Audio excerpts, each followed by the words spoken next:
rekan-rekan media yang saya hormati. Hari ini izinkan saya menyampaikan beberapa informasi terkait pemulangan warga negara Indonesia dari luar negeri.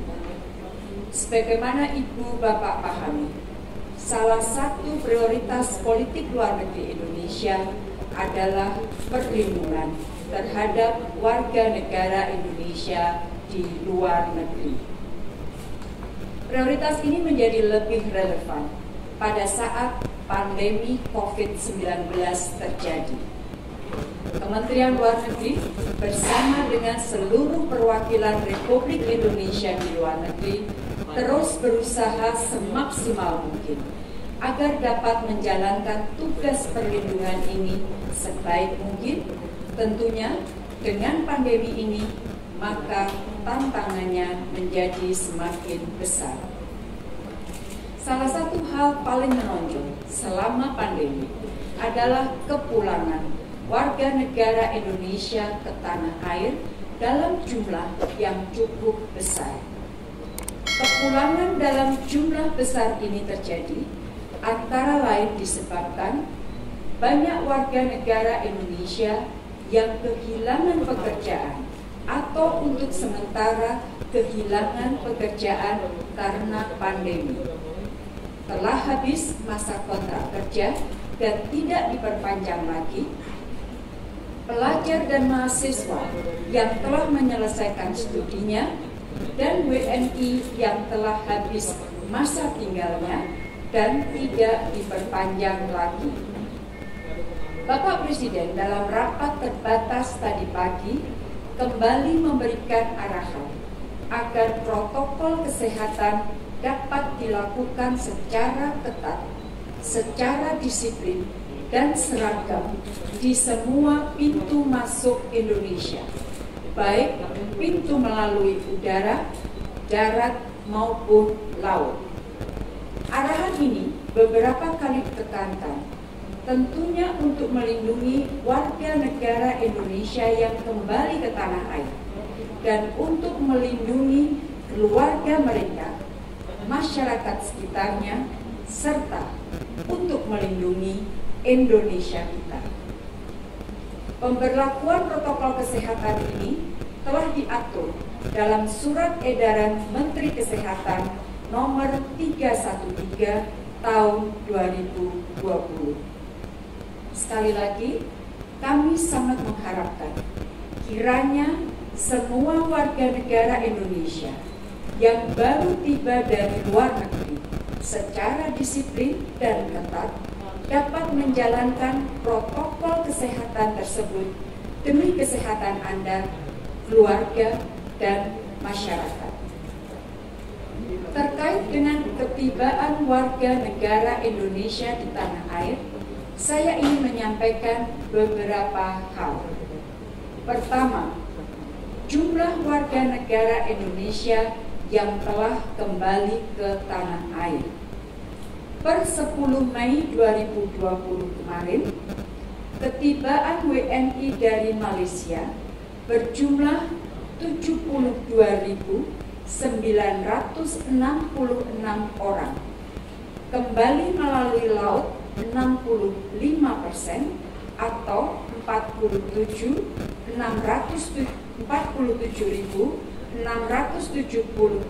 orang, melalui jalur darat sebesar 20% atau 14.681 orang, dan melalui jalur udara 15% atau berjumlah 10.611 orang. Sebagai informasi dapat saya sampaikan bahwa pemerintah Malaysia telah memperpanjang berlakunya Movement Control Order atau MCO dalam bentuk Conditional Movement Control Order atau CMCO yang semula akan berakhir 12 Mei diperpanjang sampai dengan 9 Juni. pekerja migran Indonesia awak kapal krus atau yang sering kita sebut ABK yang telah tiba di Indonesia per hari kemarin adalah sebanyak 14.244 orang. Mereka kembali melalui jalur udara, yaitu melalui Bandara Soekarno-Hatta dan Ngurah Rai, serta melalui jalur laut, yaitu melalui pelabuhan Benoa dan Tanjung Priok. Dari Arab Saudi, 3 kali rombongan kepulangan dengan jumlah total kepulangan 992. Dari Kuwait telah mendarat semalam sebanyak 164 WNI. Dari Aljazair, para pekerja dari Wika dan lain-lain dengan total 391 orang. Dari Kairo telah tiba 25 April sebanyak 75 WNI dan masih akan terdapat penambahan untuk Kairo dan Oman sebanyak 333. Hari ini akan tiba WNI kita dari Bangladesh sejumlah 196 WNI. Selain itu, pada hari ini juga akan tiba 567 awak kapal WNI yang bekerja di 3 kapal pesiar melalui pintu masuk Pelabuhan Tanjung Priok dan Bandara Soekarno-Hatta. Sementara itu, Ibu dan Bapak sekalian, dapat kami sampaikan bahwa kepulangan jamaah tabligh WNI dari India sampai sekarang masih terus diupayakan oleh pemerintah. Indonesia akan bekerjasama dengan negara-negara lain yang memiliki jamaah tabligh di India, misalnya Malaysia, Bangladesh, dan beberapa negara lainnya untuk menangani kepulangan jamaah tabligh ini.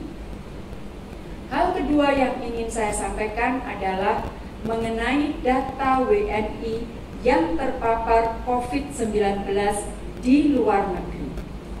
Hingga kemarin, 10 Mei 2020, terdapat 734 kasus yang terpapar COVID-19.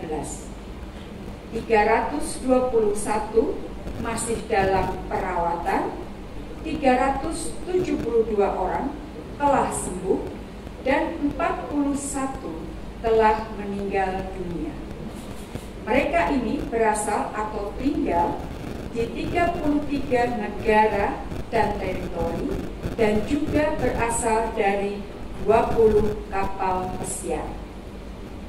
Seluruh perwakilan Republik Indonesia di luar negeri terus melakukan koordinasi dengan otoritas negara atau teritori setempat guna memastikan semua WNI yang terpapar mendapatkan pelayanan kesehatan yang layak sesuai situasi dan peraturan setempat.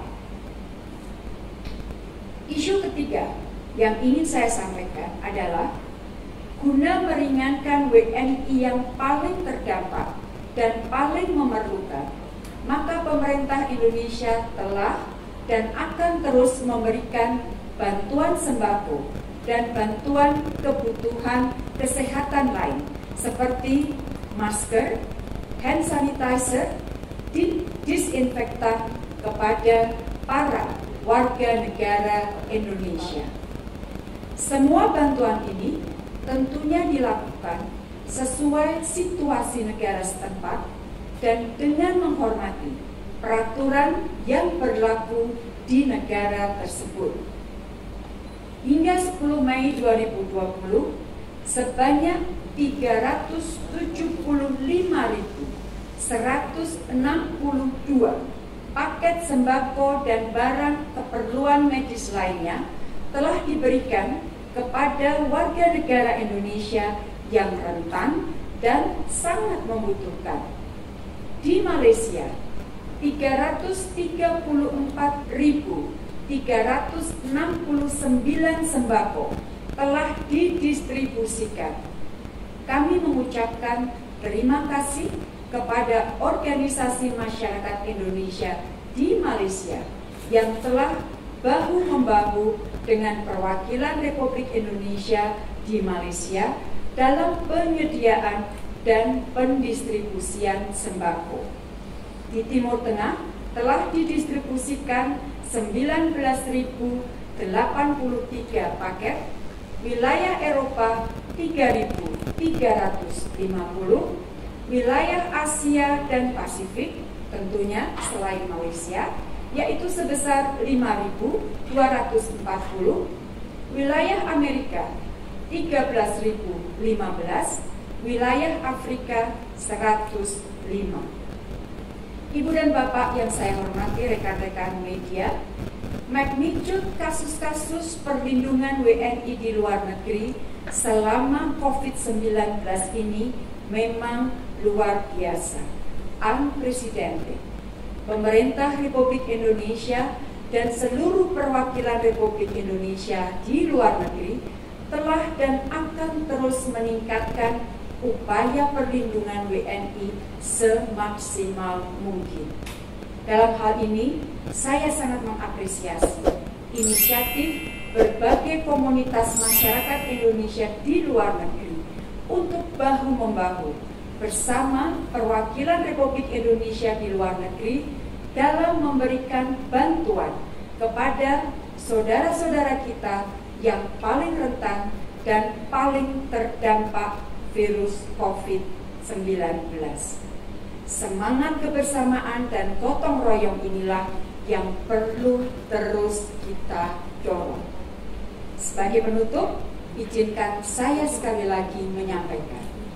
Pertama, pentingnya setiap dari kita untuk terus menghormati protokol kesehatan yang berlaku. Hal ini juga berlaku bagi warga negara Indonesia yang baru tiba di Indonesia. Protokol kesehatan ini sudah diatur dalam Surat Edaran Menteri Kesehatan nomor 313 tahun 2012. Kedua, sesuai arahan Presiden Republik Indonesia dan guna memudahkan pelaksanaan karantina mandiri, maka gugus tugas akan mempersiapkan buku panduan mengenai pelaksanaan karantina mandiri. Ketiga, penanganan kepulangan WNI dari luar negeri tentunya akan melibatkan daerah. Oleh karena itu, sesuai arahan Wakil Presiden Republik Indonesia, daerah perlu juga disiapkan untuk menerima mereka kembali ke daerah masing-masing. Tentunya koordinasi dan kerjasama antara daerah dengan daerah dan antara daerah dengan pusat menjadi kunci. Demikian yang dapat saya sampaikan perkembangan terkait warga negara Indonesia di luar negeri pada hari ini. Terima kasih atas perhatiannya. Wassalamualaikum warahmatullahi wabarakatuh.